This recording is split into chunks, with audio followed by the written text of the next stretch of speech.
Hello મિત્રો, આવી ગઈ છે સરસ મજાની ઉર્વી મેંગો ફાર્મની પ્યોર ઓર્ગેનિક ખારેક અને ફક્ત જીવામૃત, ગૌકૃપા અમૃત, ઘન જીવામૃત અને ગાયના છાણ અને મૂત્રથી ઉત્પન્ન થયેલી સરસ મજાની લાલ લાલ કલરની ખારેક આવી ગઈ છે.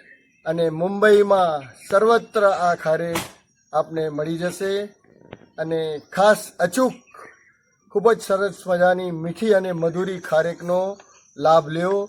Urvi mango farm, Gadhshisha.